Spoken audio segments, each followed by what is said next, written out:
Okay, final round of the DE. So let's see if we can't. We'll get some packs even if we don't win, but let's see if we can't just get there. This is another fine hand. I wish these Concordia Pegasi were like any other two drop in these colors. But, yeah. We're working with what we got. So we've got a turn 2 Pegasus, a turn 3 Smiter, and if we hit any land, which we're highly likely to hit, well, that actually changes things, and we can also have the monitor. So we've got a really nice curve out here with one combat-related trick to help us out. Not the best, but it's fine. All right, so Pegasus. And I think I'm just going to go Smiter Monitor, probably. I might go Smiter Wayfaring Temple Armor. I'm not sure yet. Yeah, let's just do Smiter. It's just bigger than anything that he can do right now. And I like curving out a lot. I think that it's going to be probably Wayfaring Temple Armor, because then we can go into this. Ooh, he's got his own decoy. So we've got a little bit of a mirror match here, it looks like. And that is really going to push us towards attacking him. We have an interesting situation here, though. No combat trick in hand. If he has one, he just completely destroys us.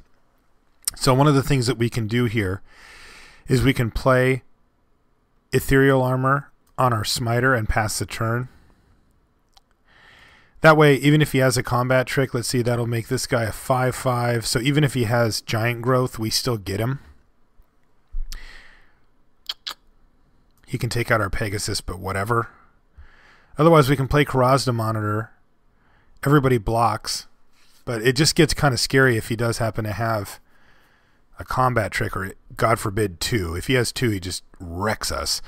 If we play Wayfaring Temple here, we didn't hit our second white source, so we can't do that play that I was thinking of. But, you know, we've got a 3/3. It's not very good. I'd rather just use up my mana here. So the question really is Karazda Monitor or Ethereal Armor. Obviously, I'd lean towards Karazda Monitor, because if he doesn't have a trick or a way to make this guy bigger, it doesn't matter. And even if he's got, like, I don't know, even if it makes it like a 4/4, we're still trading. So I think I'm going to go with the Monitor here. If I attack... Actually, do I have an attack here? I didn't think about that. I can take out the Sunspire Griffin. No, I don't think I want to. I don't want to trade Smiter for Sunspire Griffin when I've got Ethereal Armor in hand. I can make his life way, way more difficult than that. So let's see if he goes for like Knightly Valor or something along those lines. Oh, jeez. Wow, so he's got the full curve outs. We hit our own Knightly Valor, though. That certainly changes things a bit. We can throw Knightly Valor on the Smiter, or we can throw it on the Karazda Monitor. Let's play our land here. I'm not going to play the Temple. I don't think I'm going to play the Pegasus, because I'd rather have this or this. So if we're going to do that, I'm going to play the Knightly Valor here. The problem is we have 4 white cards in hand and only 1 white mana, so we can just play 1 spell this turn, and I want to make sure it has the most impact possible. If we play it on this guy, it makes him a 5/5, and he can block with this, this, and this, so he can lose basically Drudge Beetle and Golgari Decoy.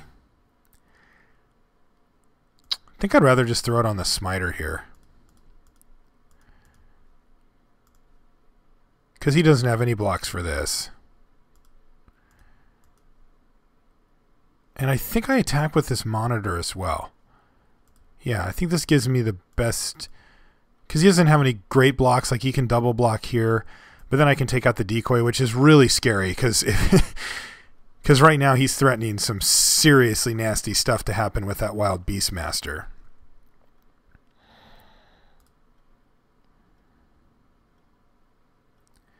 Yeah, hopefully he doesn't untap and kill us. I want to get this Ethereal Armor down so that we can have some defense against this Decoy. If he does decide to block here, We have another tough decision. This is just a really awkward spot because if we kill the decoy, then he flashes it back onto the wild Beastmaster, and we don't have an answer for that. And all of a sudden he's attacking us for like 5, 10, or this is dead, but 5, 10 plus this thing. So like things can get pretty bad for us. The good news is that we can block. So but if he's got like another giant growth or something, man, he can just like one-shot us. So the way he blocks here is going to dictate a lot of the information that we have. Right now, the ethereal armor is a pretty big deal. It looks like he is going to block with basically the team. So we get to kill 2 guys. And I'm pretty sure we're going to kill the decoy and the Sunspire Griffin. Yeah, that seems fine.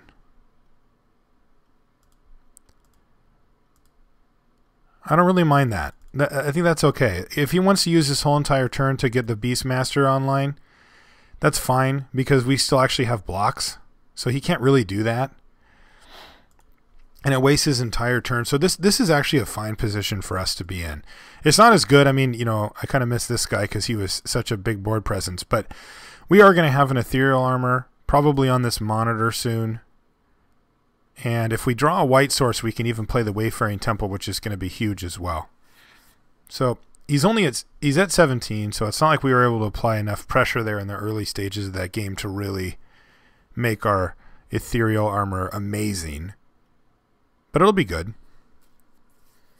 He clearly doesn't have the combat tricks that we feared as well, because he would have just taken the damage. I mean, sure, it would have been 9 damage. It would have been a great hit, but it wouldn't have really changed the board that much. So, all right, we drew yet another green source here, and I think we can just... oh, I didn't see that he played Grove of the Guardian. So now he's going to have an 8/8 with Vigilance.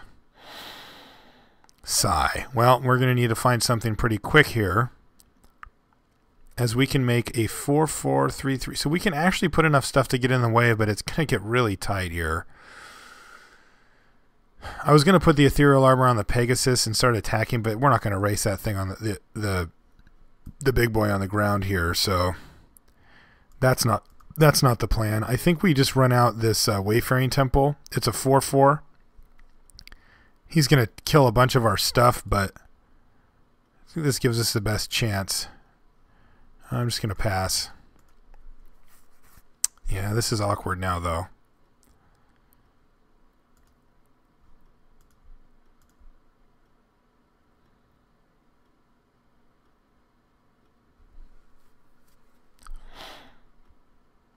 And we have answers to this, but not very many.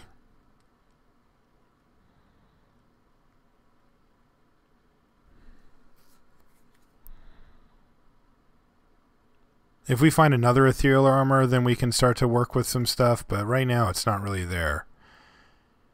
Alright, so do we really want to block here? That's the question. We would basically lose Wayfaring Temple, Karazda Monitor. I can't think that he's actually got a combat trick at this point, as, you know, going for that big triple block early when he could have taken the hit usually signifies that he doesn't have any other way to deal with the stuff that we've got. I mean, if he had something like, what's that card called?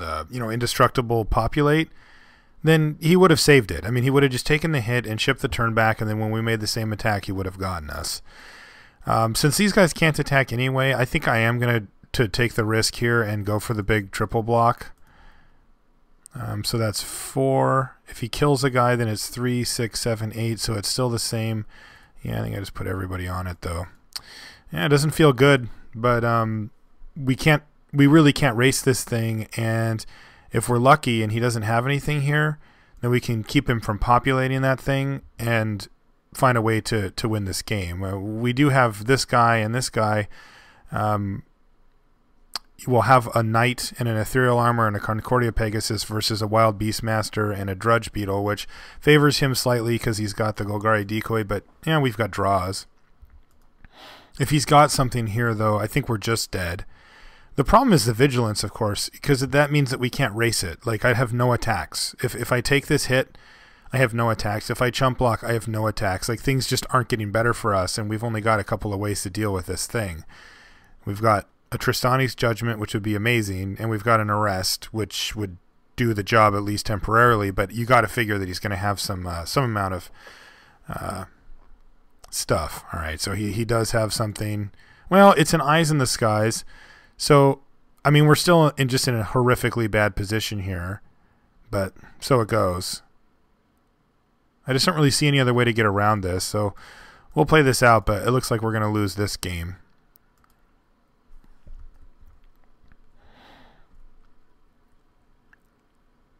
Might switch over to our blue plan in between games, as Void Wielder is really, really good versus this. And we really need another answer. We're going to take a big chunk of damage here, but not really worry about it too much. And we're just going to hope to draw our Tristani's Judgment. If we can draw the Tristani's Judgment, then we'll be in a reasonable board state again. But we've got one of those, and there's 26 cards left in our deck, so not great chance.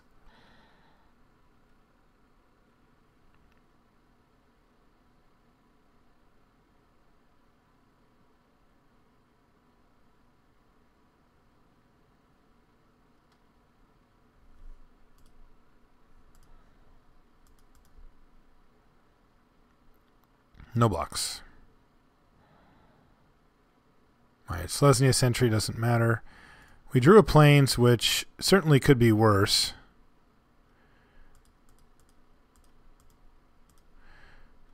So I think I scavenge here.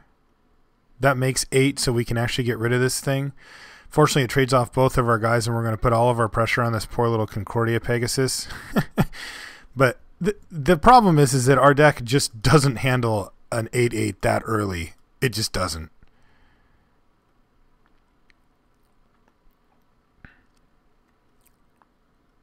We can usually keep enough pressure up so that, like, if they're trying to cast 7-drop or something, we're good. All right, now we're just dead. So he's got Druid's Deliverance as well. Wow, this is going to be really, really rough for us to win. Okay. So let's change up the deck a little bit, because I don't think that we can beat him at the game that we're playing right now. I wonder if we want to do stuff like this. I think we might have to go greedy, because we're going to have a really, really, really rough time beating that deck. So if we bring in all this blue, plus this and this,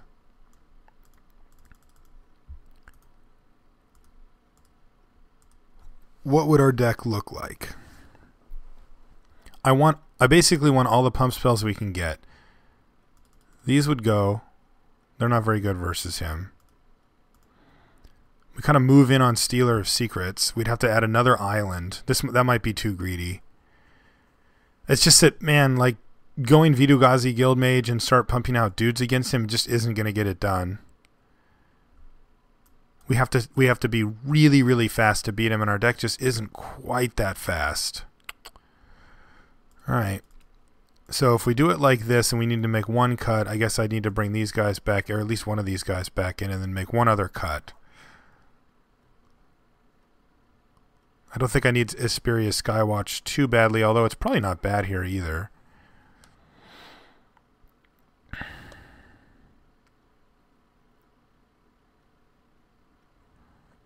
I just don't feel like I can cut a creature, so I guess I'll just put this Common Bond back.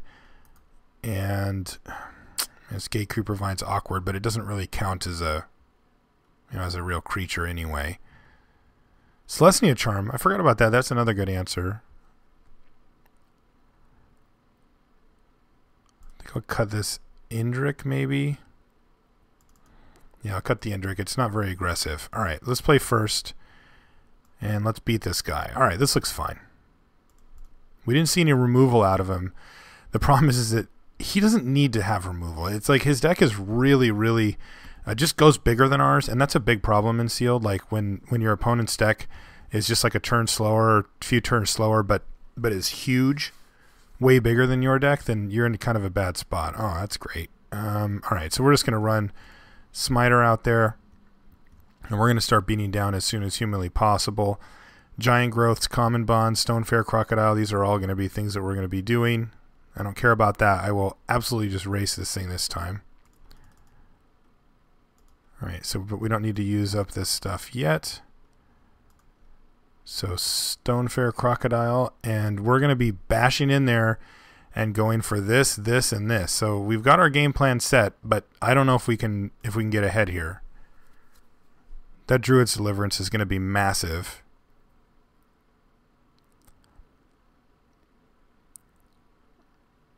Does he have something that makes tokens? No, he's got a cross to monitor, which is fine. All right, so we're going to get this Collective Blessing online right on time. Do we need to have access to Common Bond and Giant Growth this turn? No, we have it anyway. So let's play this, and let's attack. He's going to go for a trade on something. And we're going to get him with Common Bond. He'll probably try to trade these two off.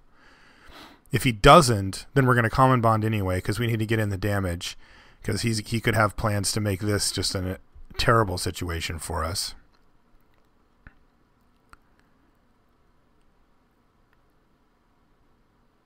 If he takes the damage, I don't think I'm going to use my Giant Growth. Let's see, 4, 5, 6, 7, 8, 9, 10, 11, 12. That does put him down pretty low, though. All right, he is going to go for the trade there. And we are going to go with Common Bond both on this guy. And go. All right, so the plan now is slam Collective Blessing, attack with both creatures, and hope that that gets us there. Let's see what he's got. Hopefully this isn't a Call of the Conclave. He won't be able to populate this turn. Oh, jeez, a Keening Apparition. That is so brutal. All right. Well, we've got lethal, so he does have to block us here, although he is starting to attack. So if we slam Collective Blessing, then he blocks and then sacks it. So we don't want to give him that play, so we're just going to attack. If he doesn't block, then we might just go for the Giant Growth. If he has Populate, then that's a thing. Yeah, we'll go for it. Because if we make him use his Druid's Deliverance here, that's fine. Yeah, he doesn't get to populate or anything like that, so it's not that big of a deal. And we've got a nice follow-up play here, and if he doesn't have it, then we just win. Okay, so one more turn, and we're going to go Collective Blessing,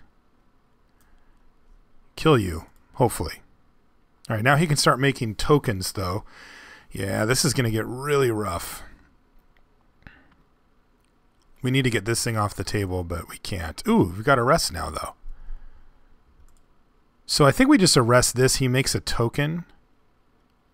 If we play Collective Blessing and attack with everybody, he makes a token. He can come up with some pretty good blocks, so that's not going to work. So what we need to do is we need to arrest something. If we arrest this guy and attack with everything, then he makes a token, but we're in a pretty good spot. Like he doesn't really have any great blocks if he makes a token. He's going to lose the Guild Mage or this. The best case is that he trades off with that. So I think we do that. I think we go like shoot, actually, but then he gets to make a token, untap, make a token, which is like really bad.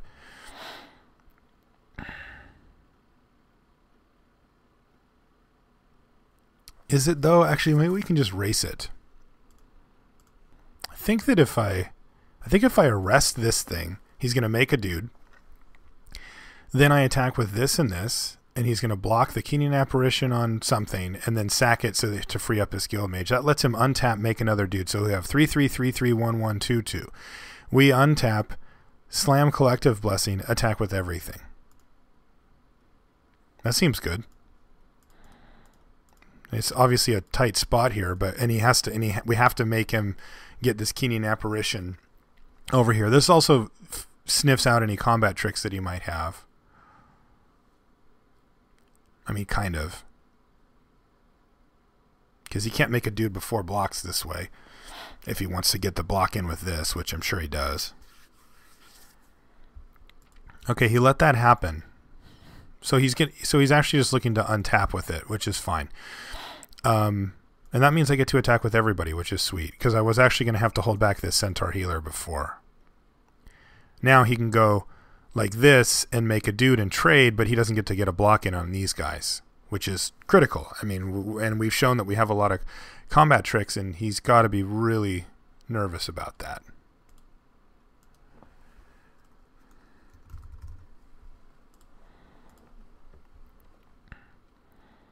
The nice thing about collective blessing is that we can... all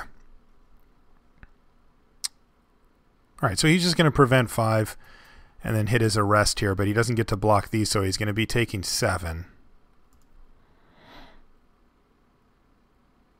This way he plays around pump spells too. All right, that happens. And he goes to 5. Okay, so basically we need to just not die here, as he's going to make a 3-3, and he'll have access to another 3-3, but he won't be able to actually do anything with it. So let's see what he wants to do. He might even get greedy and get like 1 attack in here or something, although it seems unlikely. I've only got 1 card left in hand. He could be just like thinking that I'm out of gas here. But this is really, really tight. Oh, and then he peels Grove of the Guardian. Okay, well, that's fine, actually. I don't even care about that. Oh, Tristani's Judgment. Wow, okay, so we just peeled like our 2 best cards. All right, so let's see what happens. If we play Collective Blessing and we attack with everybody, he can block, block, block, and Grove of the Guardian and make sure that he keeps up Vitu-Ghazi, Guild Mage. So he goes... Oh, no, he has to block all 3, though, because they're all lethal. So that doesn't work. So what he does is he taps 2 guys and makes a Grove. Now, he can't do both, so I think maybe we just do Collective Blessing here. We can lose a guy, but we take down a bunch of his. Then we can untap in Tristani's Judgment either this or this. So, yeah, I think let's do that. Collectively bless you.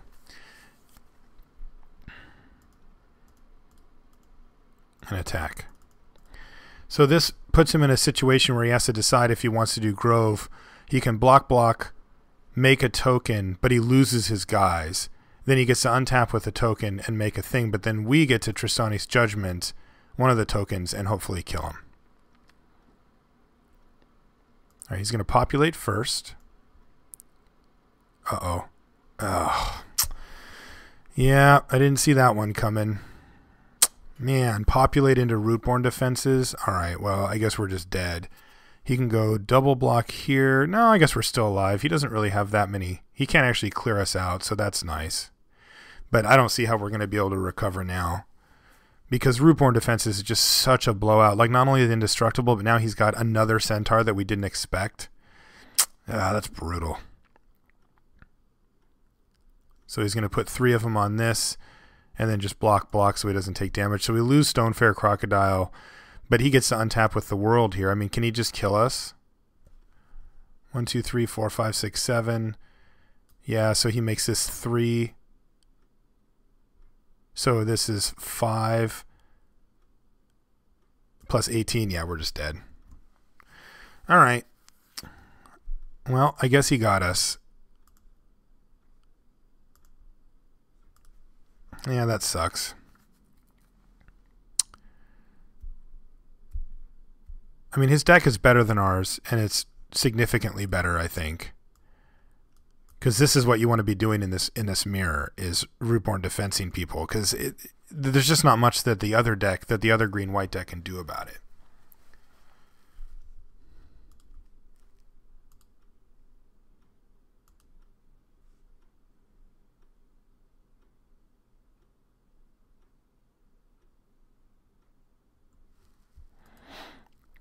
So it looks like he's figuring it out, but he got there. All right, so it goes. All right, so we ended up finishing 2-2 with the deck, which is a little disappointing. I think that was a 3-1 deck. It wasn't super powerful, right? Like our top end wasn't that great, like as far as ultimate power level went, but it was really consistent. You saw the draws were very consistent. It had the pump spells, it had the tricks, it did what we wanted it to do every round, and we had a lot of really good draws as well. But finishing 2-2 means that we do get a few packs out of the deal, although no qualifier points, which is kind of a bummer and the reason why you play these. But yeah, so it goes. Okay, so if you guys want to give me any feedback via email, you can do it at limitedresourcespodcast@gmail.com. If you'd like to follow me on Twitter, you can find me there, Marshall_LR. Great place to talk with Magic players. You don't have to do anything if you don't want. It's not like Facebook where you have to get all involved and like have people friending you. And it's just like you can follow people. It's passive. You don't have to. You can unfollow them. It's not a big deal. And all the Magic players are on there. All the Magic personalities that you love from the Pro Tour and from, the coverage team. Everybody's there. The people that make the game in R&D. So make sure you check out Twitter. I highly recommend it. The last thing, of course, is joining the clan here on Magic Online. If you want to join, just send me a message here to Marshall_LR and I'll get you an invite. You can join the Limited Resources Cube, who I was talking to a couple of clan members about earlier, and it's free. It's a great way to get into Magic Online and kind of, get a little bit of a feel for it before you dive in. All right, guys, thanks for hanging out, and we'll see you next week.